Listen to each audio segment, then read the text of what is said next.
Hi there, this is Dennis Velco with OutBüro. Thank you so much for tuning in to yet another episode of OutBüro Voices, where we have engaging conversations with LGBTQ professionals, entrepreneurs, and community leaders. And today we are so happy to be joined with Danielle Watkins. She is from Las Vegas, and if I understand correctly, you're visiting family this week. We'll jump into that in just a moment so you can share that news. But for everyone out there, she is a book author, novelist, also a screenwriter, and a film producer. So she's got lots to talk about. Welcome to the show, Danielle. Thank you so much for having me, Dennis. Awesome. Well, as I mentioned, do live in Las Vegas. And as I recall, you are visiting in the New York area this week. Actually, I am here until December 2nd, so I'm visiting this Oh, month. well, wonderful, wonderful. Well, let's get into a little bit about your background. That's quite a breadth of activities that you do. Yes. So maybe give us a little bit of where you started from. Like, was your education in writing, or was that just something that you developed, a passion for and started, or just how did that kind of career path that you're on spark? Honestly, I always say I never knew this is what I was getting ready to do. Like, who knows that they're going to grow up and be into these things? But when I was younger, growing up in New York, our winters are very harsh, right? Well, they used to be. It's like beautiful here now. But, the winters were harsh and you didn't do a lot. You didn't go outside. And my brother is 10 years older than me. So I spent a lot of time in my room imagining and writing and doing stories and things like that. And then my first poem was actually published when I was 15. Oh, wow. Not even realizing, I honestly didn't know what that meant. I was just, internet was new when I was 15. This is in like what, 2000. So I was online and there was an option for me to be able to submit and, hopefully get into this anthology of poems. And I did. And then 10 years later, I was in the process of beginning to publish my first novel. My degree is in psychology. So in my head, I was going to be a school psychologist, and that was the path I was going to take. But here we are, almost 10 years since the release of my first novel. And yeah, this is what So, I do. so one, you just say that so nonchalantly. Oh, then my first novel. Well, that's a big deal, and it's such a process. Such a commitment Right, right. and such a mental process to go through. So, what is your genre of novels, and give us just a little bit of information about that. Okay, so I have four novels that are currently on the market. I have a three-part tragedy. I call it three-part tragedy, but it would be considered a trilogy. That is about a young couple who was about to get married and how life sometimes tears apart our vision of what that should look like. And it really follows them over a 7-year period. So all three novels follows what happens. They break up, they separate, they get back together, and all the different obstacles that they go through. But that is a straight novel. Well, a straight series rather. And Okay. then my next series, I started, but I never released the rest of them because I got so ingrained in my film career. But I have a book about a young girl who was trying to figure out her sexuality. But I had already outlined the full series. So when the first volume came out, it already told you in the beginning that she would have killed herself and that these diary entries were to assist the Las Vegas Metropolitan Police Department in investigating what caused her to take her own life. But I Mm. never released the rest of the series. So there was the first book of the series that was out. And then it's like, oh, well, what happened? And then I was supposed to, I got a new publisher and everything to finish the rest of the series. And then boom, coronavirus happened and everything changed. So then it's back to looking like I'll never release them again. Well, have has this world pandemic, has that, given you the opportunity to work on those novels? Actually, the pandemic has given me more opportunities to work in film, which has taken me away from writing. We've Oh. filmed 4 movies since the pandemic started. Oh my goodness. Well, then Yeah. then let's so then what from writing the novels got you into film, and what is your role in the filmmaking? I probably would have never got into film if my friends were like not like, "Hey, you need to write scripts." And I said, "Yeah, I didn't want to write the book. So how do you want me to, write a script?" But it actually ended up entering a contest that Will Smith had done in 2013. And with that script, I got a job at a production company in Atlanta. Hmm. And I became the head of creative writing. And ultimately, I became one of the board members for this organization. And that pushed me into my screenwriting career because then I began to then produce for the company I was working for. I am a writer by nature. So in film, if you ask, I'm going to say first, I'm a screenwriter. Second, I'm a producer. Third, I'm a director. Okay. But I do all of that because, and I own my own production company now. So I do all of it. I do location scouting and casting, and I do everything at certain points in a production. Just like an entrepreneur, a startup entrepreneur, right? We have to wear so Right. many hats. So I totally get it. And I've been involved in the industry. Friends, I actually put my helped support my ex of 17 years. My last business was doing well, and so I'm like, oh well, honey, I'm on my way to living my dreams. What do you want to do? So I supported him in film school, 2 different degrees, and but I do more in film and videography than he does. So it's kind of interesting, but had it not been for that exposure, I would not be as comfortable as I am now, plus voiceover training that I went through to do this, to be comfortable and utilizing the video editing software and so forth. Because I do it all myself right now. Can't wait till I can bring on a someone to do that for me. Um, so tell us about some of your tell us some about your movies. The screenwriting experience, the plots, and maybe a little bit about how you developed those. Because that's Right. writing and creativity and strategic thinking. Your Very. so you're going to have your first I forget what it's called, but your first section, your middle section, and your end section, and how you Right. move the story along. And I'm sure moving from novels where it's all written, and it's a book, Mhm. that's wonderful and it's quite an accomplishment. But then to take what you write and now have it produced in a visual format, where you have to, like you mentioned, you have to cast, you have the Right. costume choices, you have this location choices or the set design. There's so much more to having your story come alive. And so tell us a little bit about kind of the beginnings of it. So starting out on that screenplay. So for me, I don't quite know when I got this knack for character development and all these different things, but I also contributed to being a Virgo and being a perfectionist. So like before I even because I when I first started screen writing screenplays, I then went back to school to get a certification in screenwriting because what I didn't want to do is be in this company and telling other people about their screenplays and not have some sort of background in screenwriting itself. Mhm. So I go to school and I make sure I get the certification and say, hey, you can write a screenplay. But prior to that, I had written probably about 10 screenplays already before I got that certification.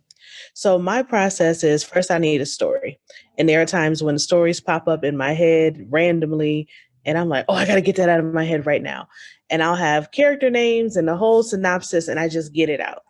Then from that, I take the little synopsis, it's probably a paragraph or so, and I break down who is who in the story. So I need to know what this person is doing, what this person is doing, who is this, who is this, who is this. Then I take that and I make another, it depends because for feature films, they're longer. So it could be between 5 to 11 page treatment is what it would be called. But it really is just it's a complete breakdown of the story itself. And I tell the entire story. And then I take that and I write the screenplay because that is what my blueprint is. Because what I don't need to do is write all over the place. So if I've already told the story, it's easy for me to insert dialogue and scenes and make it make sense from the story already have been told than for me to sit down and say, I'm going to tell the story as I go. Because then it won't have any type of structure. It could go either way. But if I already know where it's going and who's taking it there and how it ends, then I can stay within the bars of the story itself. So that's my process as far as writing a screenplay. Okay, that makes total sense. And because you're telling the overarching story, and then you're going in and filling in the details, like you mentioned, the details of the dialogue, and then of course in a screenplay you also have to do some level of description of the scene. Right. Are they talking sitting outside at the beach on a cloudy day, a sunny day? Are they inside? Well, where are they inside? Are they in a warehouse? Exactly. Are they in a living room? So I can totally get that. And so generally, have your screenplays, have your movies so far had kind of a theme throughout them, or are they kind of all each and unto their own? Like, is one a love story and one's like a Terminator story, or a futuristic, apocalyptic, and one's a zombie story, or is there some kind of thread that you kind of have through them? Actually, I've written all over the place. I write a lot of LGBTQ Black stories because I do feel that we are underrepresented. So I make sure that I tell that story in different spaces and in different ways a lot. But I've also written straight, I've also written white, I've also written Hispanic. I write so many different things because I want to make sure so many different stories are told. And I also write a lot of controversial things because there are a lot of things that filmmakers are afraid to do, or there are a lot of things that people are afraid to discuss. So I do like a lot of conversation starter films. That's Okay. important to me.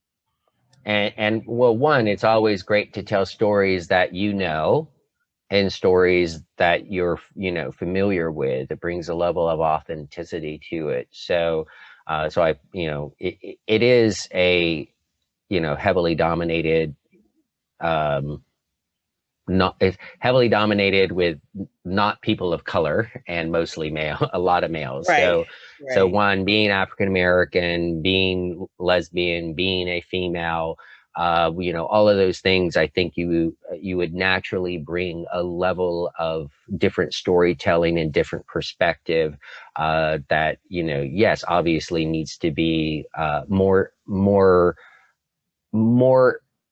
just content, regardless of the form of content, more Right. content that represents the world, right? So, Absolutely.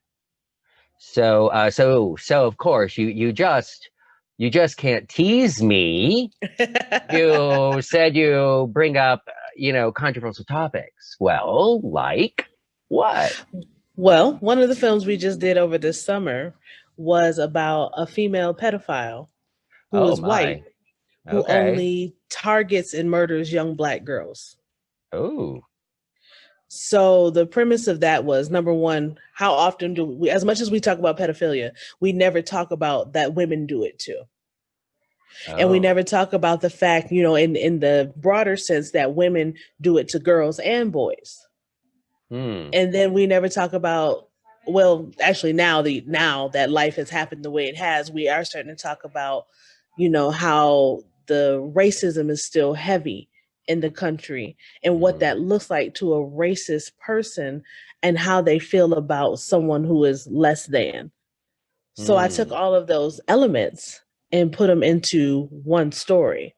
So we have this affluent white woman who is has a savior complex and is this person who they're under me, but at the same time I can make them look up to me because I'm superior to them. And then she's snatching and killing the same girls she wants to look up and adore her. Hmm. So that's Wow. one of the films we did this summer, Missing. I'll send you Okay. the teaser when we're done. Okay. Wow. Yeah, that's a lot of topics, but that would It make is. it very rich and interesting.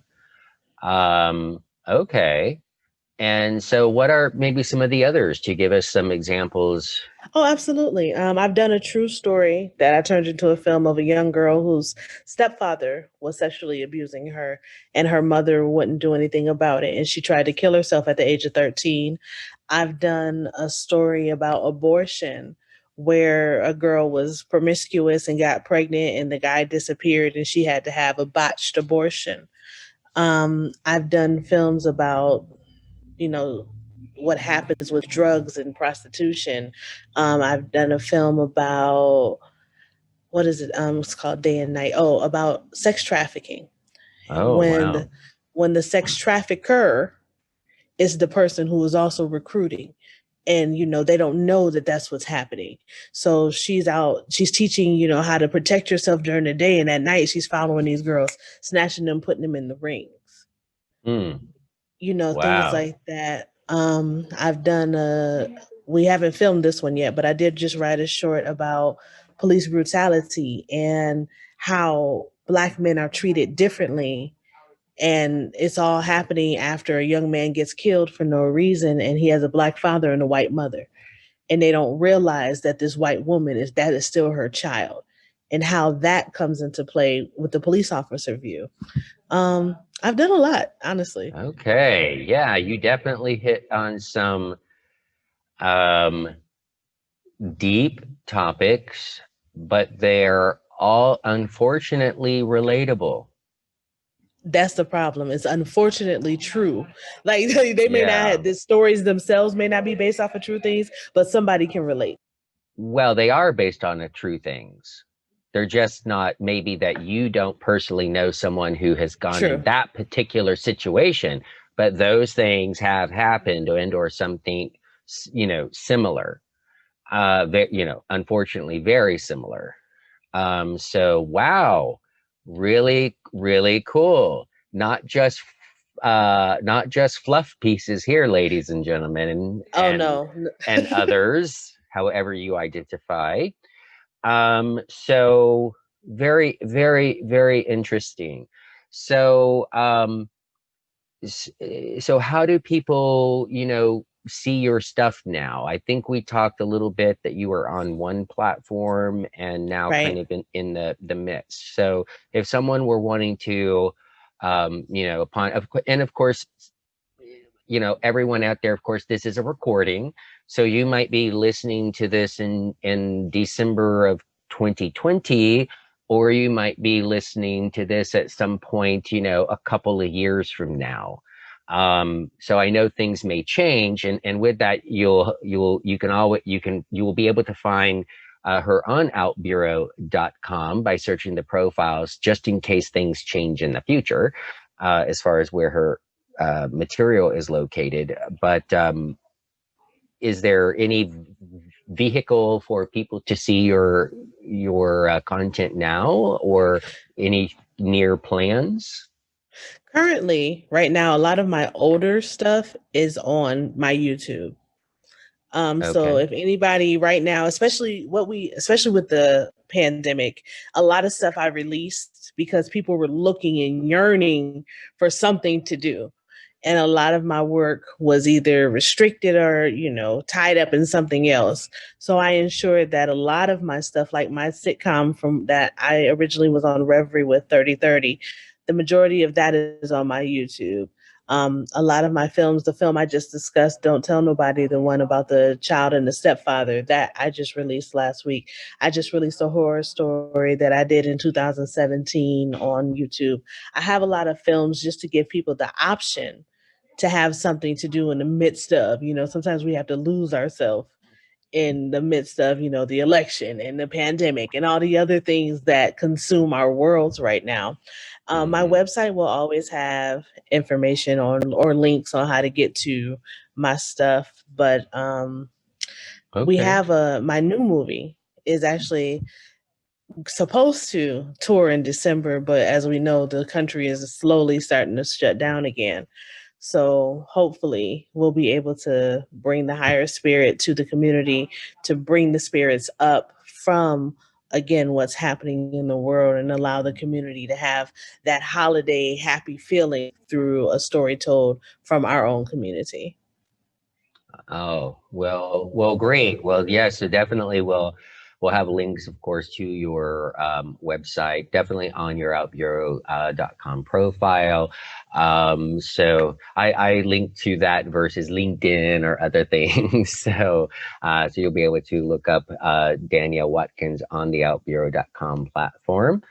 And so where any thoughts on where you're striving to take this? So maybe that's, in this time, kind of outside of, I know, of course, as you just mentioned, we're all dealing with this, world Right. pandemic that's going on, and there's a lot of uncertainty about it. But, you've built quite a bit of a track record here. So, you know, hopefully things in a few months will get somewhat back to normal, but kind of without that, where do you see yourself growing? Is this what you are wanting to really focus on your career, is storytelling and filmmaking? Absolutely. I plan on being I am a professional screenwriter, but I plan on being a professional screenwriter that makes good wholesome money from screenwriting. I want to build a portfolio that allows me to last in the entire scheme of what filmmaking looks like. So I'm at a point in my career where I'm deliberate in what I make, and I'm deliberate in what's produced, and I'm deliberate in how we execute and get it out so that we can get in the right channels and in the right spaces to make sure that these stories are seen and told correctly and by people who authentically can tell them. Whether it be the actors or ourselves as the crew, we want to make sure that representation is real, and we're putting ourselves in the vehicles to do so. Awesome. I love it. uh, a powerful woman who knows what she wants, and doesn't wait for someone else to make it happen. You make it happen. Absolutely. So for everyone in our audience that you might not know, being the producer is kind of like being the CEO, right? Right. So It's the boss. right. So the producer's the boss. They're concerned about the money, on how to get everything accomplished. They've got to pull all the team together to get the job Hmm. done. Making a movie with just one person is pretty darn difficult. It'd have to be a pretty simple story. So Beyond simple. It has to be almost non-existent to be able to yeah, do that with one person. it's a monologue. Uh, Right. so very interesting. So is most of your filming happening in the Las Vegas area since you're based there, or do you go, out and about? Are all your Well, scenes and sets in that area? I've filmed everywhere, from Las Vegas to Paris. So Wow. I've filmed everywhere. But since the pandemic, yes, I haven't traveled to film anything, but the majority of my stuff I filmed, like I said, Las Vegas, I filmed in Atlanta, I filmed in New Jersey, I filmed in Buffalo, I filmed in New York City, I filmed in Paris. Um, I think that's it. That might be all the places Okay. I've actually been to and filmed. Gotcha. And of course, with some good set design, you can make things feel like other areas too. So I guess kind of rolling into a little bit more of the personal side. How long have you, since your family, and it sounds like you're from the New York area, how long have you lived in Las Vegas? I left here in 2001, and I spent my senior year in high school in Las Vegas. And then I went to college in North Carolina. So I was down there for 5 years. And when that was over, I went back to Las Vegas as opposed to coming back here. Okay, wonderful. And I I've did. been there since. All right. I've also lived in Las Vegas for a couple of years, back when they were building Bellagio. Oh, wow. Yeah, it's been a minute. It's been a couple of minutes. But yes, I used to work for Mirage Resorts. I worked in their IT department. So Oh, and okay. I helped them understand how they, which launched a career, a 13 plus year career, and helping companies understand how they manage their technology. So what's really cool is while Bellagio was being built, my team would be in the building while it's being constructed or almost done constructed. And so we were at the point where, we knew a cable from a desk that it was for the computers, which one it was plugged in, and just anywho, don't want to bore people with too much, but it started a career for me, where my clients were Fortune 500 level business companies here in the U.S. and major government entities and so forth, doing what I did for them. But what was really cool is you may have heard of this thing when new properties are open, new casino hotels are open. They have a getting ready. I forget the official name of it, but the couple of evenings or days where staff and family and friends can come Yeah. in with play money and test everybody, test the system, test that the dealers know how to play the game correctly and know how to interact with people, and the bartenders and waiters and everyone knows their job. So what's so Yep. great is I was part of that, and actually there's a yearbook or a commencement book for Bellagio where I'm in as part of the Oh, that's team, awesome.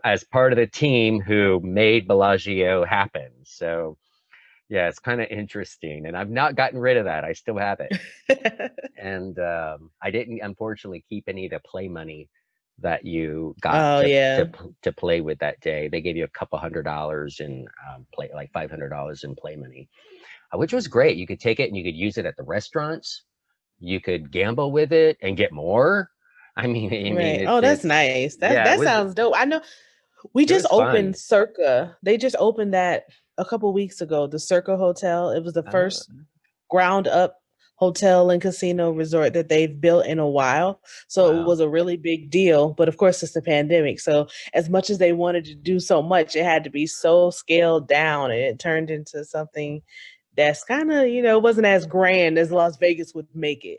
Yeah, well, being that so many people's jobs and livelihoods rely on that infrastructure, it's got to probably be one of the hardest hit cities. Oh, absolutely. Because I think MGM just laid off another couple thousand of people. Wow, MGM, the whole as a whole, and I know Wynn has done that. There's been yeah, it has been it's hit brutal. hard, and even with the opening of the casinos again, because they just reopened, I believe in September. The tourism, people aren't necessarily traveling. Just because it's open doesn't mean that they're coming. Now there Right, are people still coming, but it's nothing like what it was. So right. that's an issue for the city as well. Yeah, right. People's jobs and rely on that, and so yeah, my heart feels for that. Now, on a better note, though, speaking of Las Vegas, I love Red Rock. Yes. For those, if you haven't been, and when all this clears up and you get the opportunity to visit Las Vegas, make sure you get off the strip, and go west of the city. It's a national park, I believe, called Red Rock Canyon. It's Red Be- Rock Canyon. Yeah. Red Rock Canyon, beautiful. Oh my gosh. The hiking there is just absolutely amazing. Do you ever go out there? I spend more time in Mount Charleston Oh, that's because lovely. obviously coming from the East Coast, I love cold and snow, right? Right. Yes, right. And a lot of people don't And realize I that. can't get that in the valley. So I actually live closer. Yeah, I live closer to the Mount I live one exit away from the Mount Charleston exit. So I do Oh, spend a lot of time up there at the lodge, and I love that mountain atmosphere compared to the rocks in the desert and Red Rock. Even though it's all beautiful, I prefer the cooler temperatures. well, I'll share my favorite spot with you at Red Rock Canyon. Now I know the parking lot system has changed just a bit, but I think you would like this because you like the mountainous areas. And then, so when you're on the loop, that goes through, it starts Yeah. on the north end and you go drive through. It's a one-way loop, folks. Yeah. So you drive through, and one of the last parking area, you have the road that meets the other, right? And Hmm. so just then south of that, there is an old base of a homestead, like a home house foundation, that used to be a Right. log cabin. Well, right there is a canyon trail, and it's just an in and an out. There is no through. However, what is so wonderful, since you will hopefully be back, in it's like the middle of April. Once the Okay. snow starts melting off of the top of those Right. things, there's a waterfall, and Oh, I bet you it's beautiful. it's only there for a couple of weeks while the snow is melting. And Right. so you're hiking in. I've done a couple dates there. That was beautiful. And and what's nice is you're not in the heat of the sun because you're literally in a canyon that's only maybe 30, 40 feet wide. Uh-huh. So you've got the cliffs beside you, so you're not Mm. the sun's not beating down Right. on you. Right. So as you're walking basically up what would be in the dry period, a dry creek bed, you're hopping on the rocks, and all this very cold water is streaming down. Oh, again, it's only like 6 or so weeks that this happens. And Right. then outside of global warming, don't know now. But then there's where the water over the years would swirl, right? And it created these basically tanks, these tubs, natural formed, huge opening, tubs. And so you can just sit in the cold water, and then it's swirling around you like this. Oh, It's that sounds amazing. It beautiful. is. And then by the time you get to the end, there's this huge waterfall. And there is actually, I know because of one of the dates, up on the right hand side, you have to crawl up, and then there's this huge flat rock about halfway up the waterfall. Oh, We'll wow. just say for that time of the year, good date spot. Done that twice. It was worth repeating. It was beautiful. I mean, come on. You're Right. completely out in nature. No one can see you. And you're literally like can reach out and touch the waterfall. Yeah, I definitely need to find this. I need to Oh figure yeah. out how to get there. It's lovely. That's one of the things that I miss of it. And I just miss the some of the atmosphere of Las Vegas. I mean, back then, again, several years ago, but I had just ended a 9-year relationship of my 20s and was starting to date this very handsome guy, Syrian, Middle Eastern, beautiful. Oh my God. And but we would then, because being a staff person, I got tickets to, back then, the Cirque du Soleil Right. shows. Yeah. So so funny because I would show up because I was single. So, and the employees get a really great cafeteria. So I would show up to work about 45 minutes early, have breakfast. I would have French toast and bacon and eggs and all of that kind of stuff for free, folks. Um, Exactly. and then my office was a temporary building because of building Bellagio right behind the Mirage Resort. So there was this huge corridor in the staff basement, and then right out, and that's where the cafeteria was. So to where my building was all I had to do is open a door and walk about 40 yards, and I was in the employee cafeteria, and which was basically a buffet. People, it was really good. And I would have lunch. Often I would have dinner before I would then leave work. So I'd often get 3 meals a day. But while I was dating this guy, he sometimes when we would do a date night, I would bring him to the employee cafeteria. We would have a fantastic meal. I mean, literally prime rib, steak, shrimp. Yeah, I mean, they all feed kinds of. them very well. Yes, they do. Then we would go see a Cirque du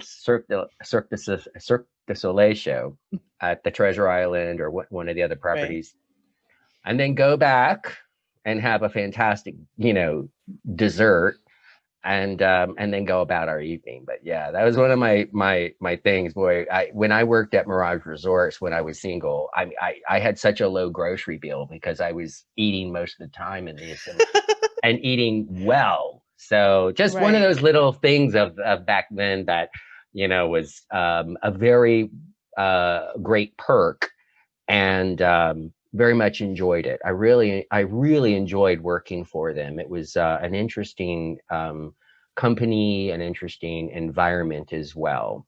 So, well, cool. Well, now I know. Now I have a friend to visit in Vegas. Yeah, come on out when There I'm we there. Yes, when you're there. Oh, I won't be traveling anytime soon. Well, cool. Well, Danielle, it's been such a pleasure speaking with you today, yet again. I And, know. as your projects come along and you have new things new shows or something you would like to talk about that are get all in the nitty gritty of the plots and so forth, at any time, please reach back out to me. Oh, absolutely. And I'm going to set up my out bureau today. So I'll be on there today. Awesome. Well, much appreciated. And there is a group when you are on outbureau.com. There are Okay. groups, and there are groups for out media. Mm, So encourage you, once you complete at least 30% of your profile, all the features of the site will unlock. And then you're able okay. to friend and connect with other people, join groups, direct message people, and so forth. So looking forward to seeing you there. Well, Cool. all right. Well, thank you everyone for staying tuned to this episode with Danielle Watkins.